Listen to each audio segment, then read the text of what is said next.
Hello, welcome to this episode of Thai Food. On this episode, I'm going to make for you some sausage gravy to put over biscuits. Now, we've got our skillet here heating up already. I got it set for 325. In this container, I've already got a pound of Jimmy Dean breakfast sausage ready to go. This is just the regular original Jimmy Dean breakfast sausage. And we're going to get that into the skillet shortly here. And you could use any flavor breakfast sausage you want. It doesn't have to be Jimmy Dean. I happen to like Jimmy Dean. So, personal preference. Maybe I won't get the sausage in there.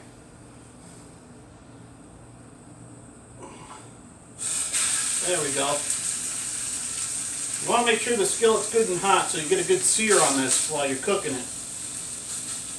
And we're going to utilize the fat that comes out of this sausage too, because that's going to help flavor this gravy nicely.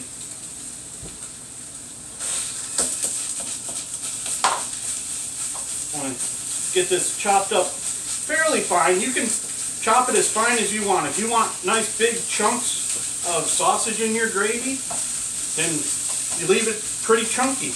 Totally your choice. Now for the biscuits, all I did was I grabbed a box of Biscuits, my go-to, and I just followed the recipe on the back of the box for the biscuits. I actually did not do anything different to those, and they come out just perfectly fine. I happen to like Biscuits' recipe for their biscuits, and it works for me. You can do whatever you want. If you want to get the Pillsbury in the roll and pop it open and bake them up and use those, then get the Pillsbury one. If you want the Great Value, get the Great Value. Whatever your budget will allow. This is a nice, easy, cheap breakfast to make. It's really not that expensive. I think the most expensive part is probably the sausage, because a pound of Jimmy Dean sausage is like $3-4. And the rest of it, it's just, I got a quart of whole milk. You can use whatever milk. It doesn't have to be whole milk. It can be 1%, it can be 2%. Use half and half if you want. A little extra fat in there. I'm sure it's not going to hurt me much. But I went with whole milk for this, just because I wanted whole milk for some other recipes that I'm going to showcase later for you.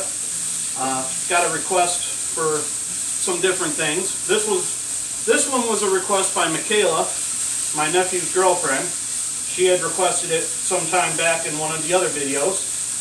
Sorry, Michaela, it took me a little bit to get to it, but here we are.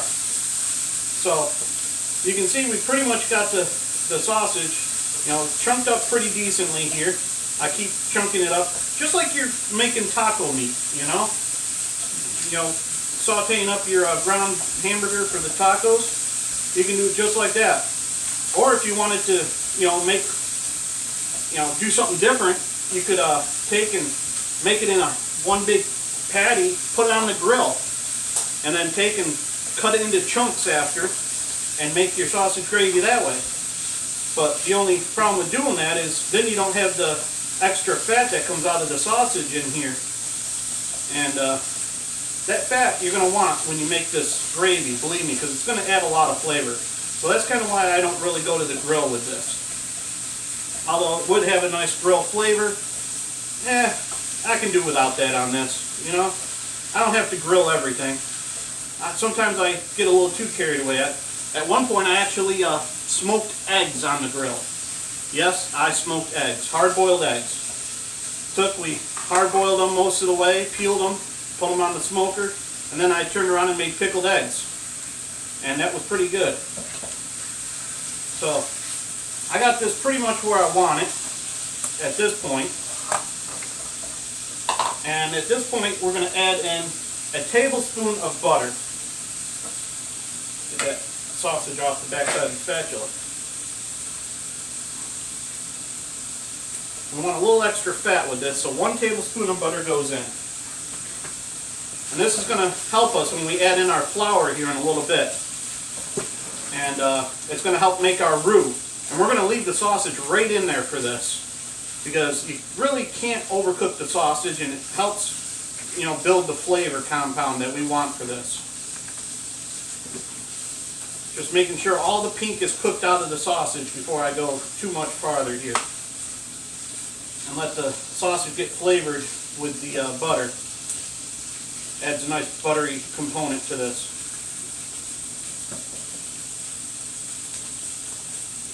Alright, now we're going to go in with a 1/3 cup of all-purpose flour.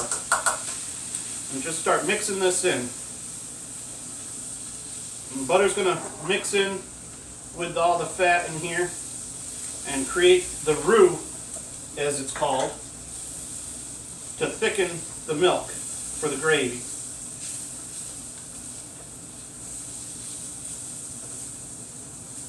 Now, you could easily double this recipe and make a larger batch for a larger family.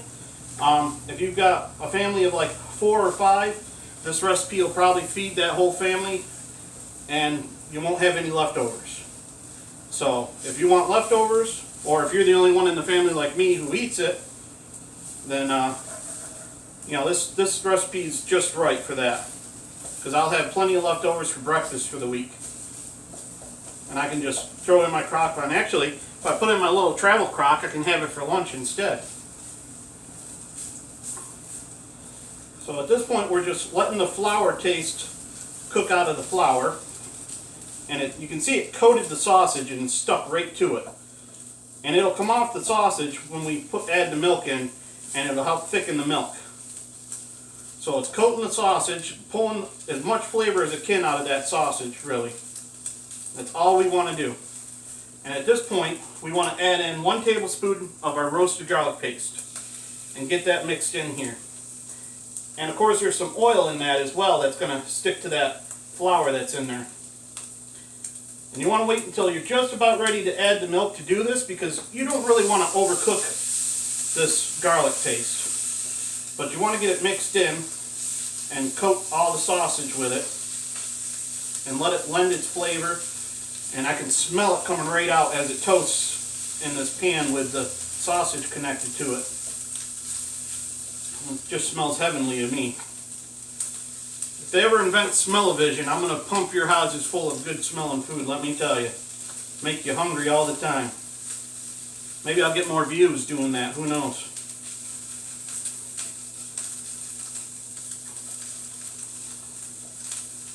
Okay, I've pretty much got this where we want. At this point, I've got about a tablespoon of fresh ground black pepper, or pepper medley as I use, but you want to get that pepper in there. You can use less pepper if you don't like it peppery, but for me, with a sausage gravy, I like a good peppery sausage gravy. It just, you know, has the right amount of bite to it for me, and I like that. So it's all personal preference. If you don't like a peppery sausage gravy, use less pepper. That's your choice.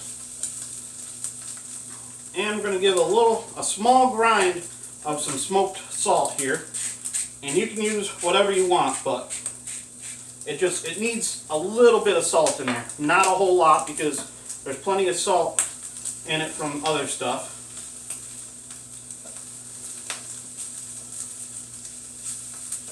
Here, snap, crackle, and pop at me here. And now, black gold, 1/4 teaspoon. Don't need a whole lot.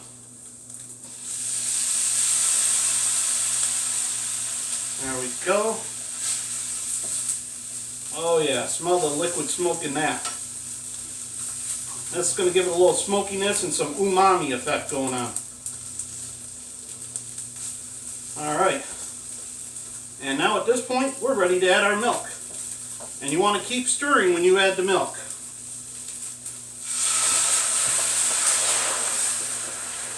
Because you don't want this milk to scald on you.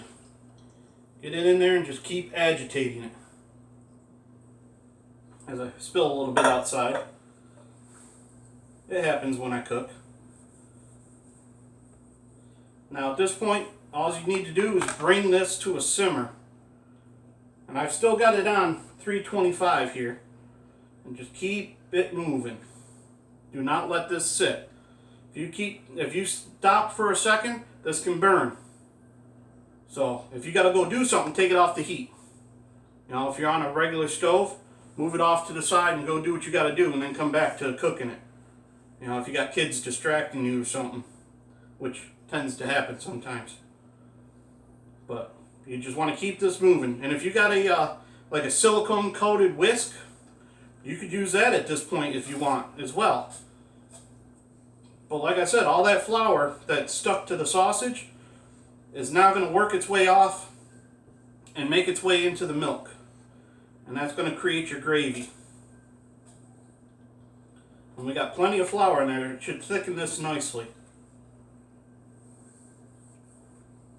Just keep it moving.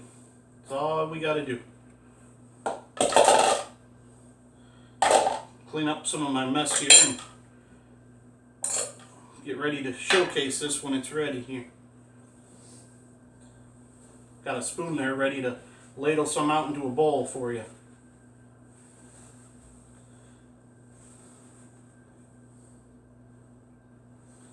You can see the milk starting to heat up as the steam comes off, which is what we want.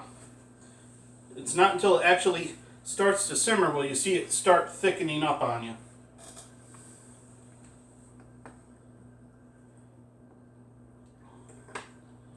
So basically all we're doing is we're using the milk to rinse the flour off the sausage. And then that combines inside the milk and thickens up.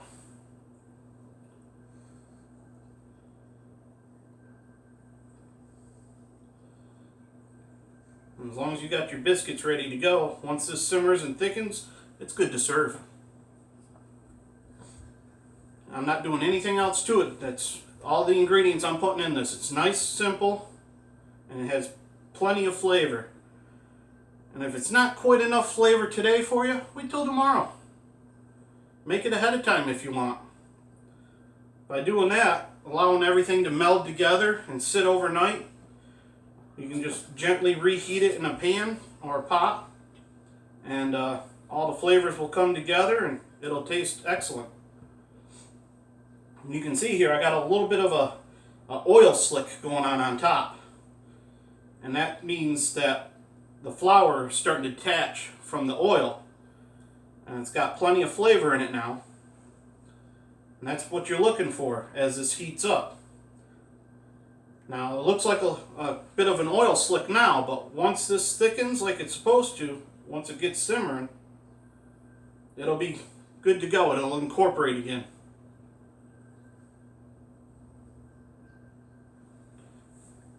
This part takes a little bit of patience and a little bit of time. But it's not terribly quick, but it's worth it. Labor of love. Just got to keep agitating it. Because if you burn it, that's no good. The whole thing's going to taste burnt. So, just keep agitating it.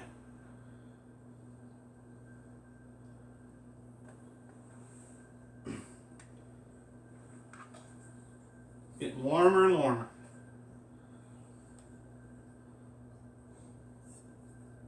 Now you can also make this pretty much how you would make all sorts of gravies, really.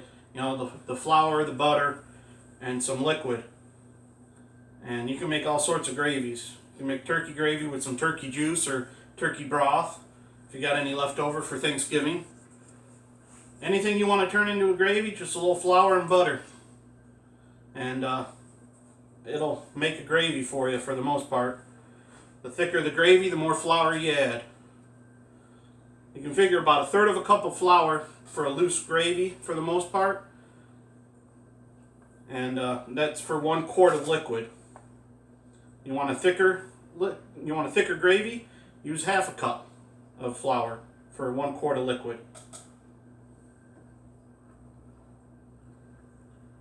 I can feel this starting to bubble right where the element is. So that's getting there. And you see the oil slick starting to disappear. Not really prevalent anymore.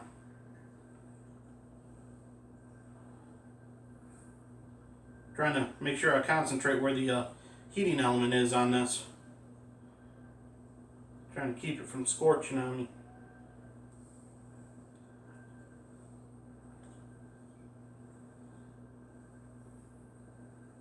once we get to simmering. We're not going to have it simmering too long.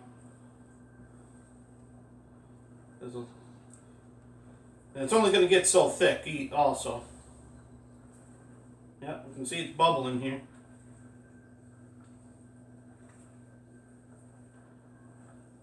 So I'm going to turn this temperature down now at this point and put it on simmer.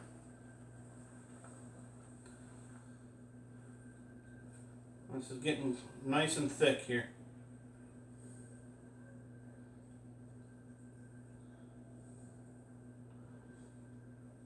Now you could probably also make this with some cornstarch too, but it's not going to look the same, and cornstarch will inhibit a little bit of a different flavor to it as well. But you know, you could make it with cornstarch if you wanted. Just trying to scrape the sides here so nothing sticks. Get everything worked in. And if this really isn't to the thickness you'd like it, all you got to do is, you know, maybe another tablespoon or so of flour, add a little oil to it, mix it up, make like a slurry with it. For 1 tablespoon of flour, I'd probably add 1.5 teaspoons of olive oil or something. And you can take and make that a slurry and add that in. And by doing it that way, it'll keep the flour from clumping up on you. Because you don't want that flour to clump up, because then it makes a clumpy gravy. So if you were using cornstarch, you'd mix the cornstarch with a tablespoon of water. 1 tablespoon of cornstarch, a tablespoon of cold water. Make sure the water's cold. And make a slurry with that and then incorporate it in. But I've got this pretty much right where I want it. You know, it's pretty liquidy, but once it sits and cools down, it thickens up quite a bit. You'd be surprised at how much this will thicken up just from sitting and cooling down. You put it in the fridge and it's going to be like a paste almost.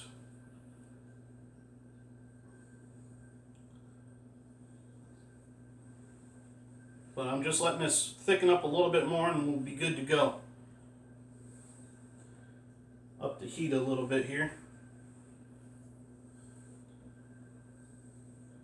Get that simmer effect going again.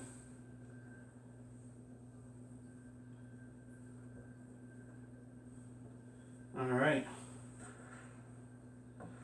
And that's pretty much all there is to it. You can see it's starting to bubble again here. Turn it down, and here's a biscuit that I already have ready. Making that recipe with Biscuits like I did, and I'm just going to crumble the biscuit. That's all I'm going to do with it. Now, the best part is to get them when they're still fresh out of the oven, but I had this one sitting a little bit because I had to get ready for the video here.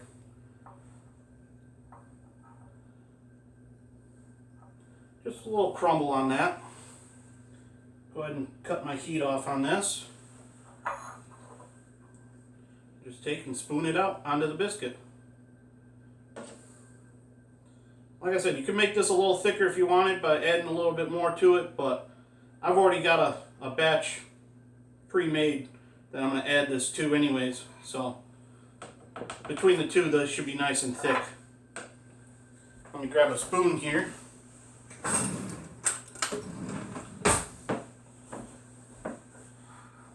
Give it a taste and make sure everything's good here.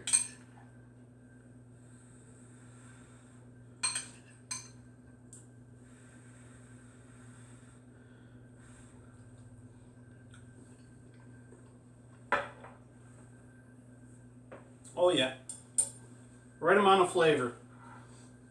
That's it for about a day, full of flavor. And there you have it. That's my sausage gravy over biscuits. Thanks for tuning in. Don't forget to subscribe to my YouTube channel. Check out my Facebook group, Thai Food. Check me out on Twitter for Thai Food, Instagram, Thai Food on YouTube. Thanks for tuning in. Have a good one.